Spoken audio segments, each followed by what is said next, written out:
Good morning, tribe. Sally here. Hope you're having an amazing and fascinating day. I know I am. Welcome back to another Monday Milepost Mailbag. This week, the comments have been rolling in faster than Kit's tail can wag at treat time. And there's a lot of great energy in the community right now, which I am super, super grateful for. Hope you're enjoying it as well. Ooh, just had a look at the hair. I really need a haircut. Maybe I'll get around to that sometime in the next few days. We'll see how that goes. And yeah, I do cut my own hair. And as with so many other things in my life at this stage, it's like, good enough is good enough. I just don't like it getting long and hard to brush. Anyway, thank you so much for being here. Let's roll the intro and we'll see what's been going on. Wake up with the sun in our eyes. Sally forth, no need for goodbyes. Journey calls, let's roll the dice. Every mile a new surprise. Welcome back. Before we dig into the mailbag, I want to start with a warm welcome to our newest channel member, Mark Woodruff. Mark and I met when I was at Lewis Lake back in late September camp hosting. It's great to have him officially join the Sally Forth Adventures tribe. Thank you, Mark, for supporting the channel and helping keep Henry rolling and Kit in treats. Speaking of Kit, should we disturb him? We probably should. Come on, let's disturb the puppy dog. Come on. I'm sorry. You didn't want to wake up for this, did you? You didn't really want to talk to the people this morning. He's not an early riser. Anyway, if you'd like to support what we're doing here, there are several easy ways that you can do it. You can click the join button down below any video and join for as little as 99 cents per month. You can buy me a coffee, which is exactly what it sounds like. That's a one-time thing, or you can make it a subscription over on buymeacoffee.com/Sally Forth, or you can even send an old-fashioned letter or postcard, the old-fashioned way. My mailing address is always listed in the description below the video. No perishables, please, but I love hearing from you, and Kit, of course, always loves treats. And, speaking of community, this week's Airmail frequent poster goes to John, who sent me a beautiful email about retiring early and splitting his time between RV travel and the beach house that he grew up in. John said that my downsizing video helped give himself permission to trade money for time, and I love that mindset. It reminded me so much of the three traveler personas that we talk about here from time to time. We've got Wanderin Joe, who's always curious about what's around the next bend, Practical Patty, who makes sure that the gas tank and the budget are ready for the trip, and Tinker Tom, who can't resist figuring out how everything works. So John's story touches all three, the dreamer, the planner, and the tinkerer. And the truth is, most of us have a little bit of each of those inside of us. Which one shows up the strongest just depends on the day, and that's part of the fun of the journey.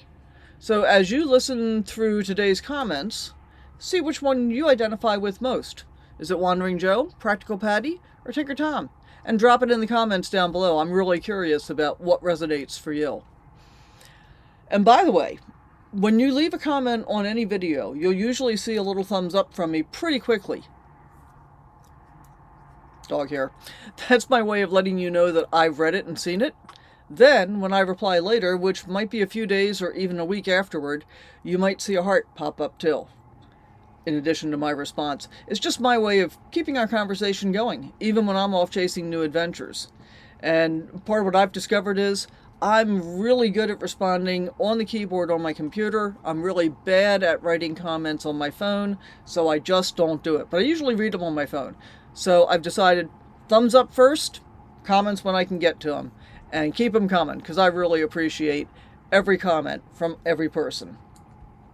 All right, let's jump right into this week's mailbag.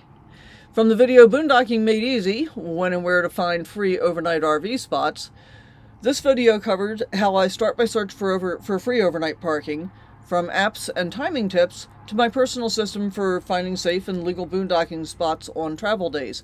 And I gotta say, thank you so much, John. The engagement on this video has been really, really cool, and I think we've picked up like 35 subscribers in about 2 days from this video. So obviously it's a subject that's interesting to people, and it's garnered a lot of comments. Vicky said the tips were really helpful. Thank you, Vicky. There's more coming soon that digs even deeper into boondocking tools and timing. Sorry. Elizabeth shared the video. Thank you so much for that. Sharing really helps new folks to find the channel, too. Laura Lynn wrote that she's homebound right now with her elderly pup and enjoys traveling vicariously through the videos. So, Laura Lynn, I'm sending you both a big virtual hug, so's Kit. And I'm so glad that these clips give you a little window into the open road. John left a quick note saying that the info was valuable and that I seemed to have some wisdom tucked away. Well, thank you, John. It was your email that actually inspired the entire video topic, so I appreciate that. Marie, who you'll hear more about later, again, has been busy binge watching again and said, "Great info, thanks for sharing." Thanks, Marie. Always love seeing your name pop up. Kate also said, "Great information." Thank you, Kate. Ben shared a cautionary tale about the Dirt app double billing him. Ugh. I had almost the same issue and eventually disputed it too. Definitely a good reminder to watch those subscription rewards. And as I said in the video, I'm not a big fan of the Dirt, and I think that's the real reason why. Bee on the Road said she hopes to meet up at the next gathering. I'd love that. Keep an eye on the community tab. I'll post dates once they're firm. And if you haven't seen the video yet that we're referring to, I'm thinking about doing a quartzite meetup in January this year, so I'm working on that to see if we can get that figured out. That'll be the first one ever. Won't be a big deal, but I would like the opportunity to meet anybody who happens to be around. So we'll see how that goes. Gmoneyist asked how I'll travel with the trike, which is a great question because I'm still figuring out how I'll travel with the trike. The short version is I've got a hitch-mounted rack that I've purchased, which makes loading easy and secure. Full videos coming soon. I guess the one thing that I will say is when you are a full-time traveler and you want to carry something like a trike or an e-bike or whatever, you can't just go out and buy the thing. Well, in most cases, you can't just go buy the thing anyway, because you need all the extra things that go with it. In this case, I needed a hitch carrier. I needed to figure out ramps. I need a bike cover. I need locks, just a whole list of stuff. There'll be a whole video on this. From the video Pistachio Land, free camping close to White Sands. In this older video, I shared a quirky stay and then a visit to Pistachio Land, plus a free camping area near White Sands National Park. And Utimo, I'm not quite sure how you say that, asked, swimming on the white sand? How do you do that? I think you might have misheard me. Folks love sledding, not swimming on those dunes, but it's still a blast either way. And I definitely recommend getting out, walking around, take your shoes off, walk through the sands. From the video Miles City to Theodore Roosevelt National Park, my 50th state and first bison. That was my, sorry, I got a lot of flies in here. That was my milestone drive from Montana into North Dakota. It was my 50th state, complete with the first bison sighting of my journey. Mountain Goat Nomad asked what type of service animal Kit is. He's my alert dog, always watching out for me and taking his job very seriously. Judy said that bison was huge. You're not kidding. Seeing one that close from a safe distance was unforgettable. Lonnie chimed in about that Harvest Toast stop where Barb and I both got sick. She suggested leaving a review so others know what to expect and to call the business as well. It was way too late for me to bother calling him by the time I decided to do that because weeks had gone by then. But yeah, leaving a and leaving a review is not possible either because it never got booked on Harvest Toast, even though they made me sign in as a Harvest Toast guest. So not a whole lot I can do about it. But it's good advice, Lonnie. And I would say, if you have a bad experience at a restaurant, Barb and I both got sick, do let them know because they might pull whatever the food was before it gets to anybody else. We really should have done that as soon as we realized what had happened. Lonnie also added a mosquito tip to use Avon Skin So Soft. Thanks for that. I might give that a try next season. From the video Camp Host Off Duty, final thoughts, battery drama, and what's next. This one wrapped up my camp hosting season at Yellowstone's Lewis Lake, complete with some unexpected battery drama and reflections on where we go from here. Alpha Pup asked about exterior storage on my Phoenix Cruiser. Mine has one pretty big compartment that is now mostly taken up with solar and inverter gear, and then I have two smaller compartments. It's plenty for me, although the smaller Phoenix Cruiser units only get one extra compartment, not the two that I have. And yeah, I think it would actually make a great future video. What do you really need to carry in your outside compartments? We'll think about that. And in fact, leave me your top tips for what you think are the things that every RVer has to have with them for their outside life. Whether it's a sewer hose or a camp chair or whatever. Let me know. Leave it in a comment. Monday Milepost Mailbag, Episode 12, Desert Days, Tech Toys, and 2K Milestone. Last week's mailbag covered the new MetaQuest 3, hitting the 2,000 subscriber mark, and reflections on 4 years of full-time RV life. Lots of you celebrated that 2K milestone. Thank you all so much. Marie, Kate, Patty, Chris, and Elizabeth, your messages made my day. Mark Woodruff also dropped by to say hello and mentioned that he found the sticker from Lewis Lake. I love that, Mark. So glad we crossed paths there, and even happier that you're part of the channel family now. Lisa Roth wrote that she and Judy are planning Thanksgiving in the same place in the LTVA as last year. And yes, Lisa, Barb and I will both be there. Can't wait to see you guys.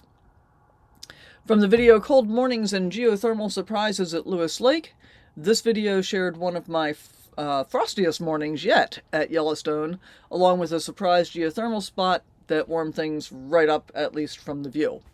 Dean and Sherry wrote to say that they made it home safely after exploring Yellowstone and beyond. They even recommended Sink Canyon State Park in Wyoming. Thanks for the tip. Sounds like the spot I need to see. Exploring Montana's hidden history, Pictograph Cave, Pompey's Pillar, and Miles City. In this one, I explored the history and geology of Montana's Pictograph Cave and the serendipitous and spontaneous Lewis and Clark landmark, Pompey's Pillar. Mountain Goat Nomad shared a detailed history of Pompey's Pillar, and wait for this, is it Sacagawea or Sacagawea? Can't remember the other way. There's two different ways to say what I grew up with is Sacagawea, depending on which tribes you're associated with, I think. And Mountain Goat Nomad, go ahead and throw that in the comments down below. Thanks for the great summary. It's amazing how much history is carved into that one rock face just with the one carving. From the video RV Life, how to continue to downsize for full-time travel. In this video, I offered some practical steps for simplifying your home before taking the leap into full-time life while I was doing it in real time. About a year and a half, 2 years ago, whatever it's been at this point, almost 2 years. John popped up again to say, excellent advice, you're a good thinker. Thank you, John. It's rewarding to see that downsizing mindset really works for you as well. From the video AI Saved My Steak, cooking with ChatGPT in a tiny RV kitchen. In this fun cooking episode, ChatGPT helped me rescue a steak that went sideways and turned it into something delicious. Marie said that the steak looked delicious, and it was. And I'm tempted to do a follow-up with another steak that doesn't need rescuing this time, because it really was a good use of that steak. From Camp Host Days 5 and 6, Yellowstone Reflections. These two episodes captured the balance between work and wander during my hosting days, plus some beautiful lake walks with Kit. Marie commented on both videos, gorgeous views, amazing scenery, and better safe than sorry with the bear spray. Thanks, Marie. Lewis Lake really spoiled me with those views. Before we wrap up, a quick runner-up shout-out goes to Marie, a.k.a. M. Taylor, who's been on quite the Sally Forth Adventures binge lately. In fact, she said she was catching up on videos. I think she may have commented on more videos this week than I've uploaded. So thanks, Marie. And if you're just new here or catching up, you'll find playlists linked at the end screen of every video that are perfect for a cozy afternoon of armchair RVing. Thank you all for the wonderful comments, stories, and questions. And if you'd like to be next week's Airmail frequent poster, keep those comments coming. And speaking of what's coming, remember to join us live next week for our first Sunday Coffee Talk, where each month we get together for about 30 to 45 minutes to catch up and answer questions live. Make sure you get your notifications turned on so you never miss a thing. Give this video a thumbs up, subscribe if you haven't already, and share it with a friend who might enjoy the ride. Until next Monday, travel safe, stay curious, and, as always, sally forth. Bye for now.